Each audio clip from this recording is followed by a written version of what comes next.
On April 27, 2026, at approximately 0340 Moscow time, the impossible happened. A convoy of 14 Russian icebreakers, nuclear-powered titans of the frozen deep, escorted a fleet of 47 cargo vessels through the Northern Sea Route in a coordinated military logistics operation that defense analysts are already calling the largest Arctic transit in recorded naval history. For the first time since the Cold War froze the world in its iron grip, Russia has activated a fully militarized supply corridor across the roof of the planet. A corridor that bypasses every NATO choke point, every Western-controlled shipping lane, every sanctions enforcement mechanism, and every surveillance bottleneck that the Atlantic Alliance has spent 75 years and trillions of dollars constructing. NATO's eastern flank, the steel curtain that was supposed to contain Russian ambitions from the Baltic to the Black Sea, did not just crack on April 27. It became irrelevant. Because you cannot contain a power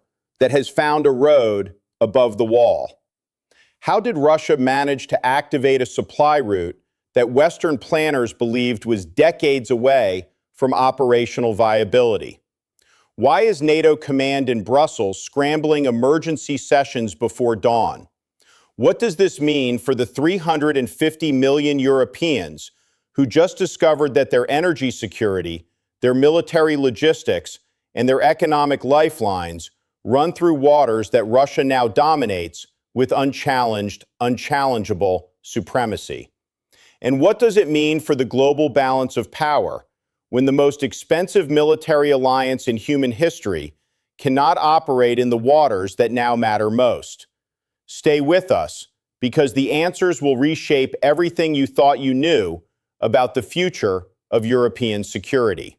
If you want raw, unfiltered analysis that cuts through the mainstream fog, hit the like button right now, subscribe to the channel, and turn on notifications. Drop your thoughts in the comments, because today's developments demand your voice. To understand why April 27, 2026 will be remembered as the day the map of global power was redrawn with a frozen pen, you have to understand what the Northern Sea Route actually is and why every military strategist from the Pentagon to the Zhongnanhai compound in Beijing has been watching its development with the intensity of a hawk circling wounded prey. The Northern Sea Route, known in Russian as the Severny Morskoy Put, is a maritime corridor that runs along Russia's Arctic coastline from the great naval port of Murmansk in the west to the Bering Strait in the east, a distance of approximately 5,600 kilometers through some of the most inhospitable, most punishing, most unforgiving waters on the face of the planet. For centuries, this route was a frozen impossibility, a graveyard of hubris where pack ice measured in meters crushed wooden hulls like paper cups and swallowed entire expeditions without leaving so much as a farewell echo for the families waiting at home. The British tried it, the Norwegians tried it, the Americans tried it. The ice won every single time. Even during the Soviet era, when Moscow poured billions of rubles into Arctic infrastructure with the obsessive patience of a chess grandmaster building toward an endgame that only he could see, the route operated at marginal capacity, limited to a few summer months when the ice retreated just enough to allow specially reinforced vessels to crawl through at 8 knots under icebreaker escort, praying the weather held and the hull did not buckle.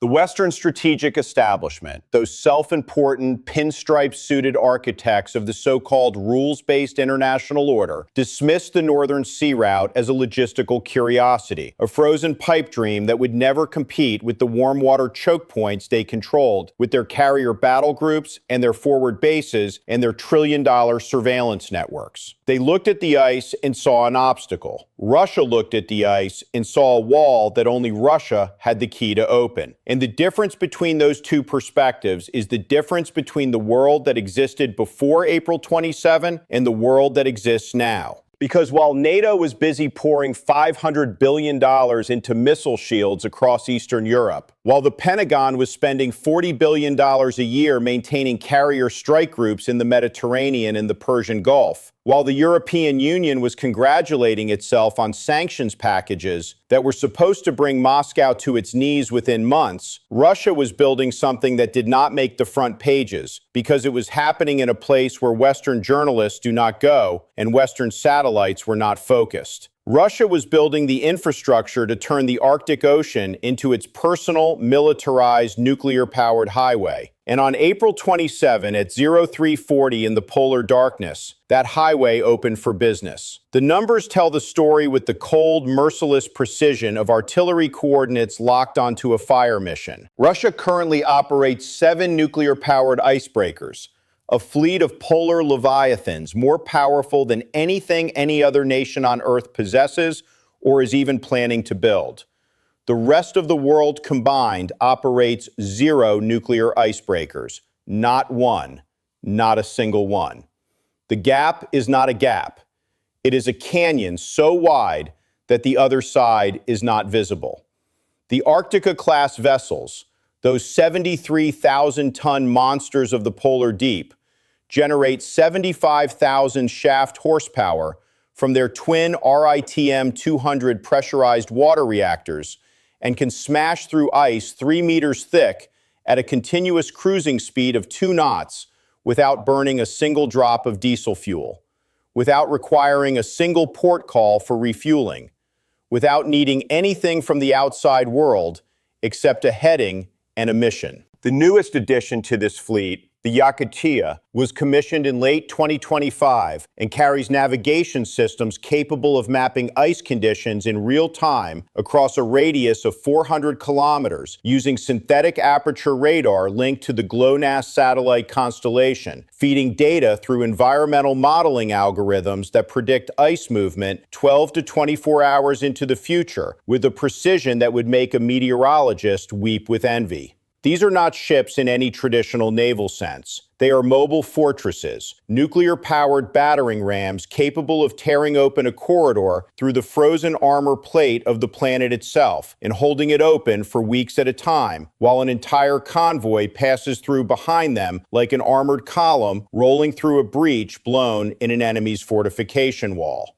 Behind the icebreakers, the real infrastructure reveals itself. Russia has constructed or modernized 19 military bases along the Arctic coastline, from the Kola Peninsula in the west to Wrangel Island in the far east.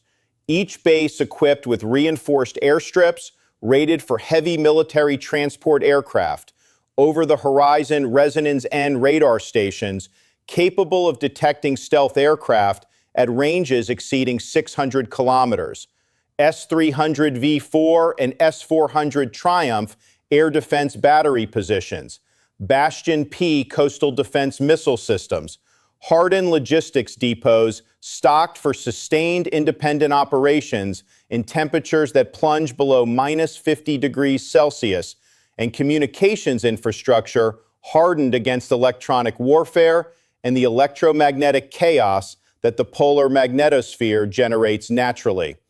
The Nagurskoye Air Base on Franz Josef Land, the northernmost permanent military installation on the face of the Earth, now houses a squadron of MiG-31 interceptors armed with Kinzhal hypersonic air-launched ballistic missiles. The Kinzhal, that 12,000 kilometer per hour demon of the upper atmosphere, carries a warhead of approximately 500 kilograms to a range of 2,000 kilometers on a maneuvering trajectory that no current Western interceptor system can track, much less engage, much less destroy. A single MiG-31 carrying a Kinzhal can take off from the Nagurskoye and strike a naval target anywhere in the Norwegian Sea, anywhere in the GI-UK gap, anywhere in the waters that NATO has considered its own backyard for 3/4 of a century, and return to base before the target's escort vessels have finished processing the radar data that tells them something moving at Mach 10 is already on the way. The Bastion P coastal defense system, deployed at 6 Arctic locations stretching from Novaya Zemlya to the Chukchi Peninsula, fires P-800 Onyx anti-ship cruise missiles with a range of 600 kilometers, a terminal approach velocity exceeding Mach 2.5, and a seeker head capable of discriminating individual targets within a naval formation, selecting the highest value vessel and adjusting its terminal trajectory in the final seconds of flight. 600 kilometers. That is the kill radius around each battery. 6 batteries create an overlapping exclusion zone that stretches across the entire northern sea route from end to end. A wall of anti-ship firepower so dense that any NATO surface combatant entering it would be engaged by multiple missiles from multiple vectors simultaneously. An engagement geometry that even the most advanced Aegis combat system was never designed to survive. And above it all, the S-400 Triumph air defense complexes stand silent sentinel, their engagement radars scanning the skies with 400-kilometer detection ranges, ready to annihilate any aircraft, any cruise missile, any surveillance drone that crosses the invisible line without authorization. What Russia has built in the Arctic is not a shipping lane with military escorts. It is a fortress highway, a supply corridor wrapped inside a multi-layered military exclusion zone, defended by nuclear-powered icebreakers, hypersonic armed interceptors, coastal anti-ship batteries, and integrated air defense systems that together create the most comprehensively defended logistics corridor on the planet outside of the Russian nuclear heartland itself. And here is the revelation that turns this from a military development into a strategic earthquake. NATO's entire defense architecture for 75 years has been built on one foundational assumption: choke point control. The GI-UK gap controls Russian access to the Atlantic.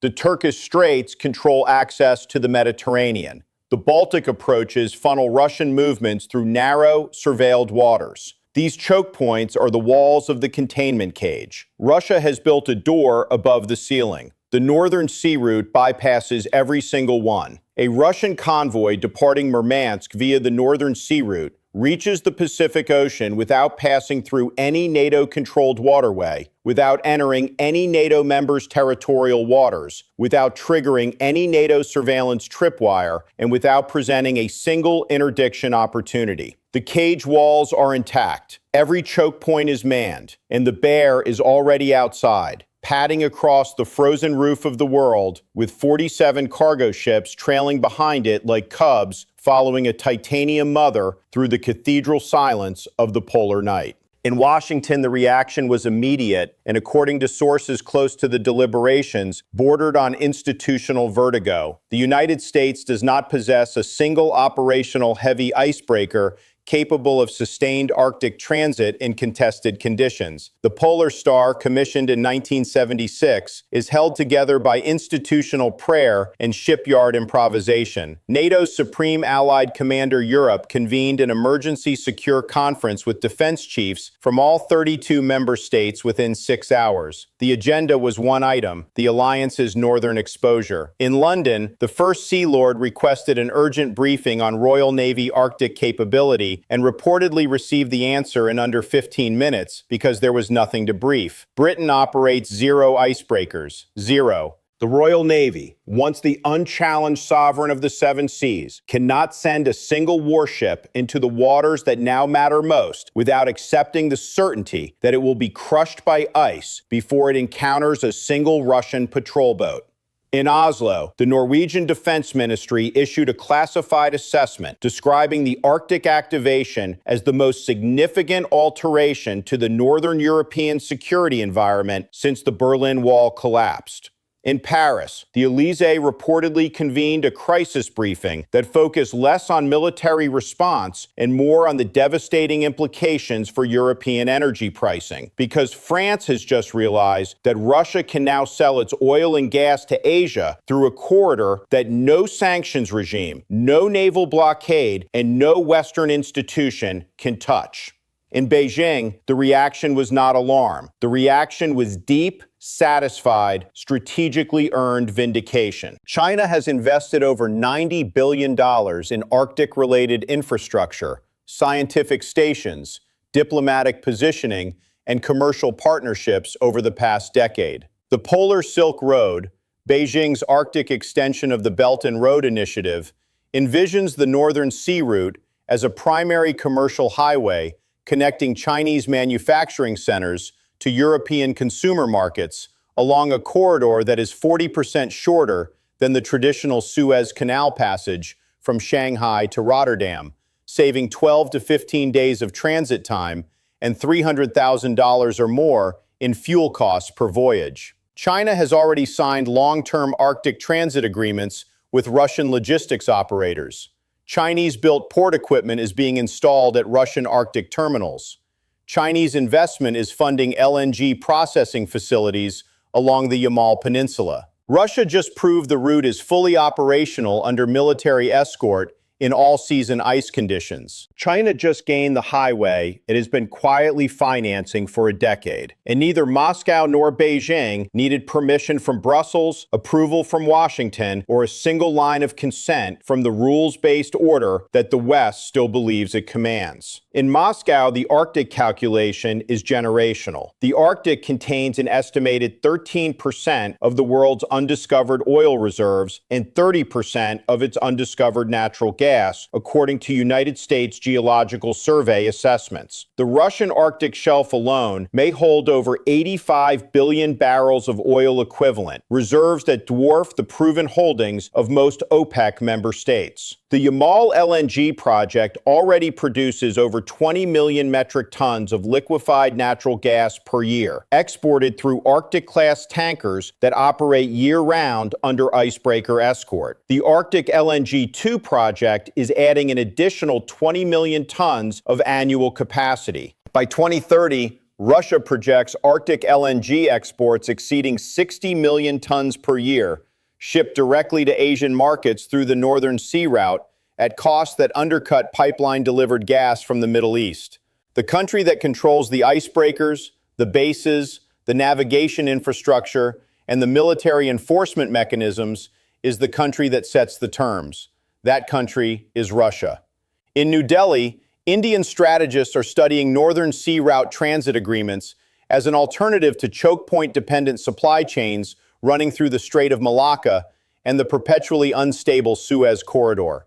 In Ankara, Turkish strategists are confronting the diminishing value of the Turkish Straits, Turkey's primary geopolitical leverage since the Montreux Convention of 1936, in a world where Russia can bypass them entirely. In Tokyo, the implications of a resupplied, reinforced Russian Pacific Fleet operating from Vladivostok through an uninterdictable Arctic corridor are generating classified threat assessments that reportedly run to several hundred pages. Every capital on Earth that built its strategic assumptions on the premise of Russian geographic containment through Western-controlled choke points is recalculating tonight. First, the era of containing Russia through maritime choke point control is finished. The Northern Sea Route is not a future projection at an academic conference. It is an active military logistics corridor operating under armed escort right now. Second, the military balance in the Arctic has shifted decisively and irreversibly in Russia's favor, and closing the gap would require NATO to invest 2 decades and hundreds of billions of dollars in icebreaker construction, Arctic base development, and polar military training that no democratic electorate in Europe or North America will vote to fund when schools need teachers and hospitals need beds. Third, the Sino-Russian Arctic Partnership is the most consequential infrastructure alignment of the 21st century, connecting the world's largest manufacturing economy to the world's largest resource economy through a corridor that the West cannot interdict, cannot sanction, cannot monitor, and cannot compete with at any price point. Fourth, European energy leverage over Russia has been structurally destroyed. Moscow can now route its hydrocarbons to willing Asian buyers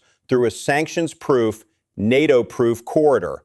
And every barrel that goes east through the ice is a barrel that Europe cannot use as leverage, and a dollar of revenue that sanctions cannot touch. Fifth, the precedent has been set. The Arctic is no longer a frozen abstraction debated at climate conferences by earnest diplomats sipping recycled coffee. It is a contested strategic space, and the country that showed up first with nuclear icebreakers, hypersonic missiles, and 19 military bases has established the kind of first-mover advantage that no latecomer has ever overturned in the history of great power competition. The old containment is dying. A new geography of power is being born on the frozen roof of the world, carved through 3 meters of Arctic pack ice by nuclear-powered leviathans flying the Russian tricolor, escorted by Kinzhal-armed interceptors screaming through the polar sky at Mach 10, guarded by Bastion P batteries whose kill zones stretch 600 kilometers into waters that Western navies have never operated in and cannot reach without ships they do not own and infrastructure they have not built. April 27, 2026 will not be remembered as just another date in a long calendar of geopolitical developments. It will be remembered as the day the cage doors opened above the Arctic Circle and the world discovered, with a shock that will echo through the halls of Western power for decades, that the most expensive military alliance in human history had been guarding walls while Russia built a highway above them. The walls are still standing. Every brick is in place. And behind them, there is nothing but empty air and the distant sound of icebreakers rumbling north, carrying the future in their cargo holds. What do you think NATO can realistically do to respond? Is there any path to closing the Arctic gap, or is the window already closed permanently? Drop your honest thoughts in the comments. We read every single one. If this analysis opened your eyes, hit the like button, subscribe to the channel, and turn on notifications. Until next time, stay sharp.